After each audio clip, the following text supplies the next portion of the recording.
Okay, welcome back. So let's go ahead and finish off social support. So recap, social support matters for psychological well-being regardless of stress level. If you are stressed, then social support does matter more. However, even without stressors, social support has an impact on mental health mental well-being. This holds across population, although that is nuanced depending on your specific group that you're in. And so if we think about social causation or social selection, so social causation is the idea that perceived support operates to make psychological distress and depression more or less likely. Social selection then says that high levels of distress and depression and psychological strain limits the likelihood that that individuals who are mentally ill will secure and maintain these relationships. So what we're going to talk about moving forward is a lot of social selection. So there are three prominent explanations for why people with psychiatric disabilities have smaller and less dense social networks. Going back here, people with mental illnesses tend to have smaller and less dense networks. So one reason we can look at that is to say that social support in itself has a negative impact on mental well-being. And that the reason that people who are mentally ill have smaller circles is because social support had a negative impact on them. And then the other perspective, the social selection perspective, says that actually people with mental illnesses have smaller and less dense networks because of their high levels of distress and depression. And so this is a really broad overview, but in the next few slides, I'm going to break this down for you much more. So again, three prominent explanations for why people with psychiatric disabilities have smaller and less dense networks. 1, the psychiatric perspective. 2, social stigma perspective. And 3, the impact of caretaker obligations on those who take care of the mentally ill. So the psychiatric perspective.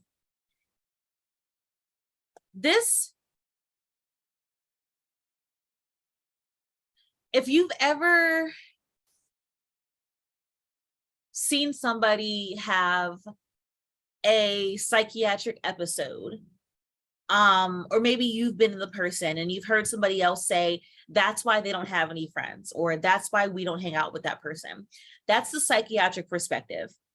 And so the psychiatric perspective of why the mentally ill have smaller circles is that being mentally ill makes it difficult to maintain social relationships. And so the sense that people, if you are mentally ill, you don't feel that you can connect to others. It can be on an internal level of feeling as though you just don't really belong anywhere.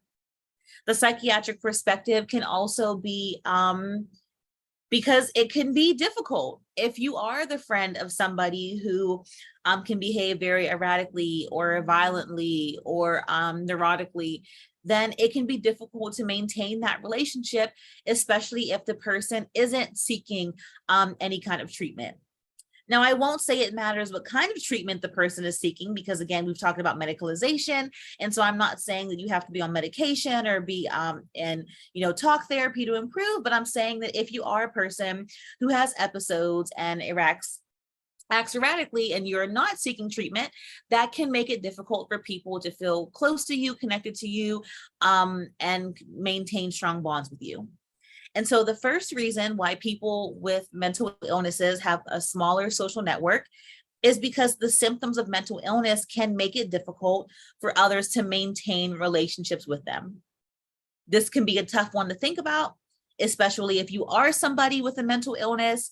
Maybe you're thinking like, well, this is exactly why I don't have friends. This is why I don't even try to reach out. But that's also still the psychiatric perspective, the sense of, well, I'm just better off alone. That's part of this perspective, but that also relates to the social stigma perspective. And so the social stigma perspective for why the mentally ill have smaller networks, it's just that stigma can make it hard to maintain relationships. So on one end, people might feel rejected. Perhaps you find out that you have bipolar disorder. And you know that a lot of people in your school made fun of bipolar disorder. And now that you know it, remember we talked about labeling theory. Once you're labeled as something, you start to see yourself through that label. And so let's say that you get diagnosed as bipolar in an area where being bipolar isn't very accepted.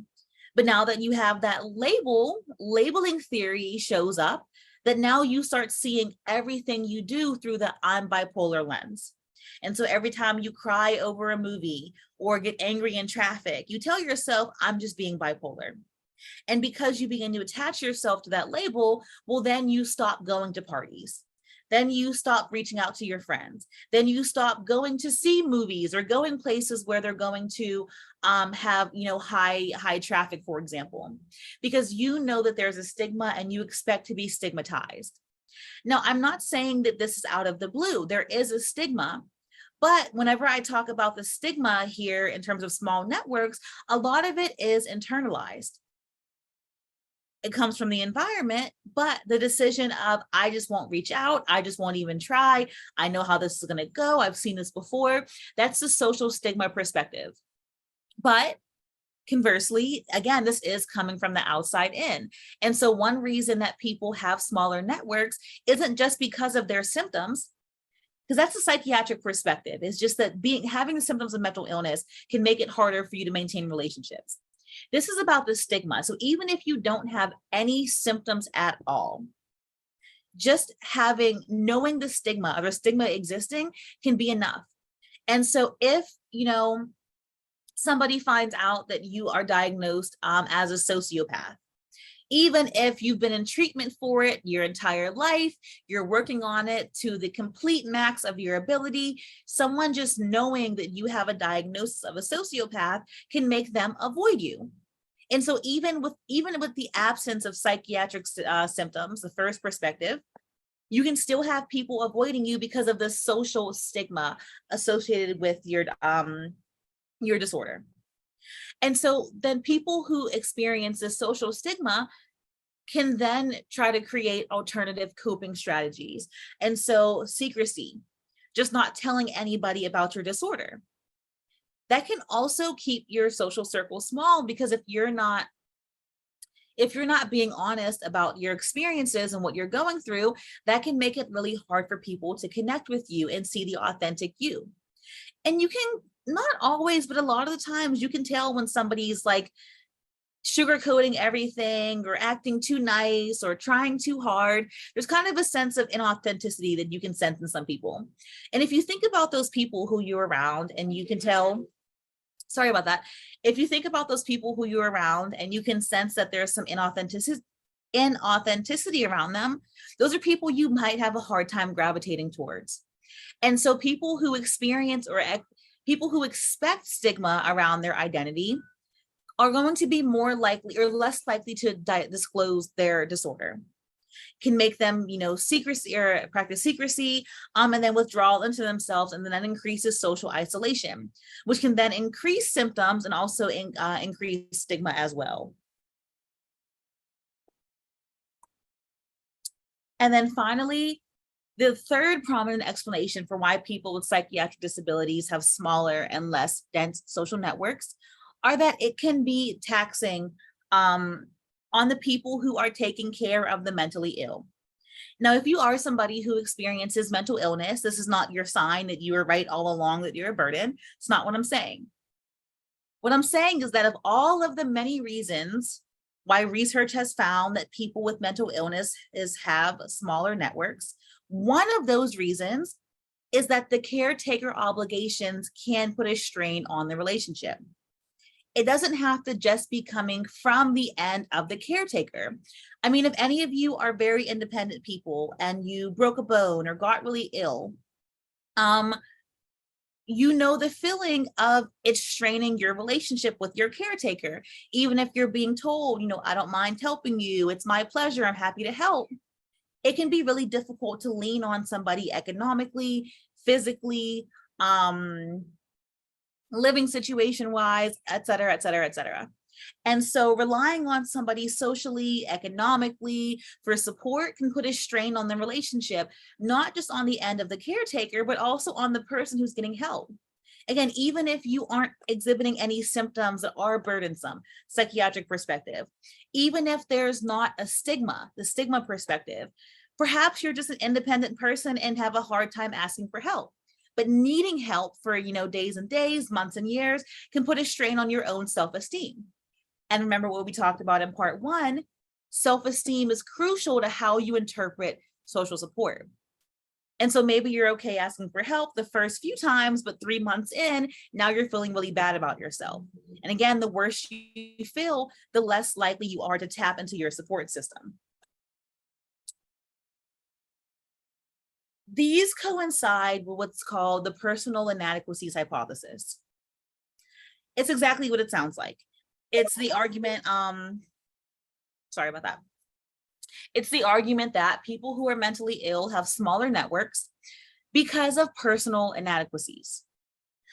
We'll talk about this. It's worth talking about because there are interesting sociological facets of it, but in itself is not the takeaway of this course or of this lecture. And so one of the beliefs is that the inadequacies that led to distress in the first place also create barriers to accessing support. And so not being fully aware of your social reality, that leads to distress. That can also make it hard to reach out to friends with reasonable requests.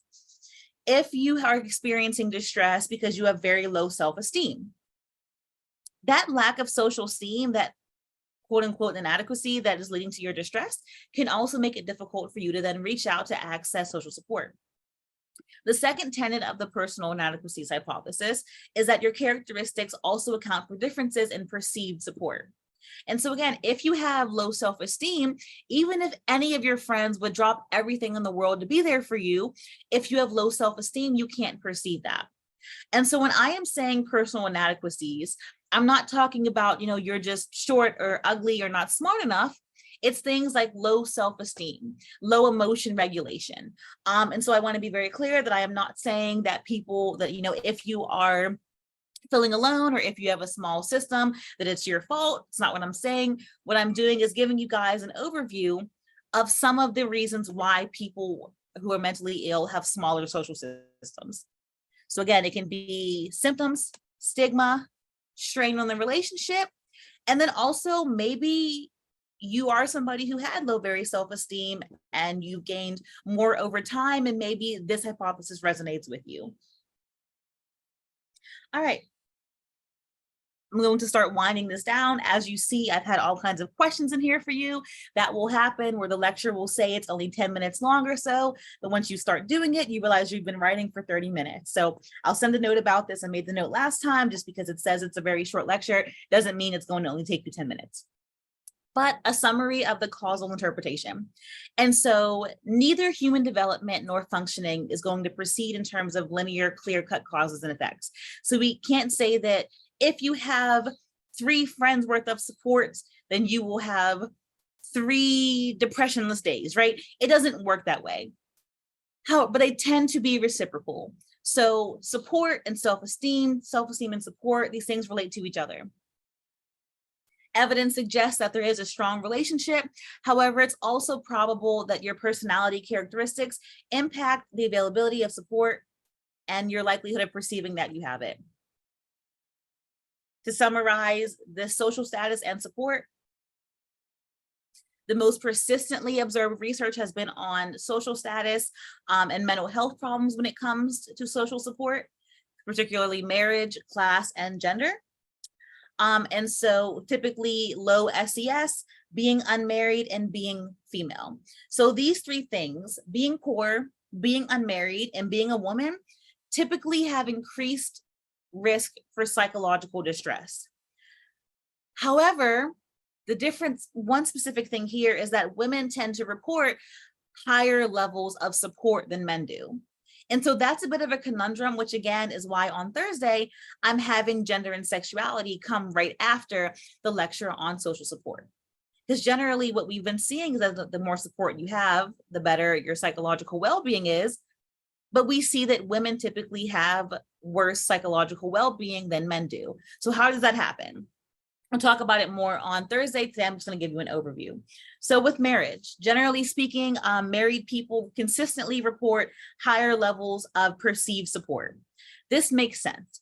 Now, again, I'm not talking about received support, because we all know that there are people in relationships whose partners would not be there for them, but their best friend would in a second. So to say that all relationships, equate support is not true. However, the finding that the perceived support, knowing that somebody would be there for you emotionally if you need it, we tend to find that higher in marriages than not. Married people perceive higher levels of support than unmarried people. Socioeconomic status, the higher your SES is, the more you perceive support. Now, again, this can kind of make sense. If you are very poor and everyone you know is very poor and you lose your job, or you think about losing your job, you might automatically assume that nobody's going to be able to help you. Not that they don't want to, but maybe you just perceive that they won't be able to. Versus if you are very rich and all your friends are very rich and, they all have tons of time and nobody is working any jobs and you're all kind of just, having fun, then you might expect that people would have the bandwidth and the resources to be there for you. And again, it's not would they be there for you, it's do you perceive them to be able to be there for you if you need it. And so we typically find that the higher your class is, the more you perceive that people in your network will be able to be there for you. Gender then is the one that's most different. And so it doesn't observe gender differences in support are not the inverse. So most studies have found that women have more social support. So because of this, you would expect that women also have less psychological distress. However, we do not find that. And so among women, increased support, perceived support, does lead to decreased distress. So if we think about it like this, women compared to men, and we'll also talk about non-binary folks as well, but generally speaking, women compared to men have worse mental health. But if we look at women with perceived support compared to women with low levels of perceived support, within that group, women with higher levels of perceived support are going to have less distress than women without perceived support. And so in terms of why we do see this difference to begin with, we'll dig into that more on Thursday. So if we think about it like this, without having support, women would be way worse off. So even with higher levels of social support, women tend to have worse mental health. However, we don't learn much about intersectionality here. If you don't know this word, gear up for a fun time because we'll talk about it a lot in the next couple of weeks. Intersectionality is just having multiple status categories. So you're not just a woman, but you also have a class and a marital status, et cetera, et cetera. And so, for example, if we're talking about being married versus unmarried, rich versus poor, woman versus man, well, what is the psychological well-being of a married, affluent woman versus an unmarried middle-class man? Once we start putting different identities together, so class and gender and race, it's not nearly as clear-cut. But here are some general patterns. Again, we will dig into all of these in the upcoming weeks. So, to end our conclusion, social support is conditioned by differences in experience and life circumstance. We know this because levels of perceived support vary systematically by gender, class, and marital status. These findings suggest two assumptions. One, variations in the ability of social support arise in exposure to stress, typically out of developmental and contemporaneous conditions of life. Two, one's social status, gender, marital status, class, actively define significant differences in these conditions of life. And these status differences are then associated with variations in exposure to structural barriers and opportunities in society, which then shape relational structures and the availability or perceived availability of social support. So we find then that social support is importantly associated with mental health, especially depression, One's belief about the availability of support is the most protective against stress. Social support tends to matter for psychological distress and depression independent of stress level. However, when you're stressed, it matters more.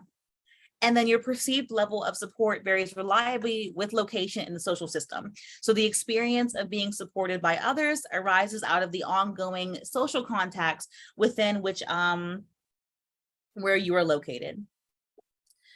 In the future, we have to investigate the linkages between support and mental health. We have to better understand the mechanisms through which support operates. So how does support protect and enhance well-being? And this will then allow us to develop more effective interventions. Okay, so the very last thing that I'm going to have you guys do today, I'm not going to show you assignment 3. I'm going to publish it on Thursday because you need Thursday's lecture, but I'm going to tell you right now what you need to know.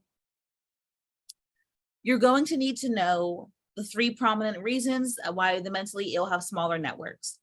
Psychiatric perspective, so just symptoms at all. Stigma perspective, the stigma against mental illness, and then the strain of being a caretaker. The big 3 influences on whether a person develops a mental illness or not: stress levels, coping resources and mechanisms, and level of perceived social support. Perceived support is greater than actual support or received support, and perceived support is stronger than structural support. So how long you've known them, how frequently you talk to them, whether they're the same race as you, etc. What you'll have to do for your assignment due Sunday is watch today's lecture and Thursday's lecture. You'll watch an episode, I believe it's episode 3, but I'll double check. You'll watch an episode of Modern Love called Take Me As I Am on Amazon Prime. If you do not have access to Amazon Prime, I will give you an alternative prompt. However, it's not fun. This is a great episode. This isn't like a black and white movie that you're going to hate. I promise you, every person who watches this episode is going to have a good time with it. So don't just say you can't do it because you don't want to do it. Doing this assignment is way more fun than the backup prompt. So definitely try it. Ask your friends, ask to use somebody's Amazon Prime, so watch that. And then keep in mind why people with mental illnesses have smaller networks to begin with, the relationship between gender and social support, so more on Thursday. What does social support even mean? And then how fluctuating self-esteem can relate to unstable relationships. And then from there, you'll respond to the questions on the assignment sheet. So on Thursday, gender and sexuality, you have 2 readings. Both of them are already on Canvas. And then on Sunday, you will have assignment number 3 done. Okay, if you guys need anything, feel free to let me know.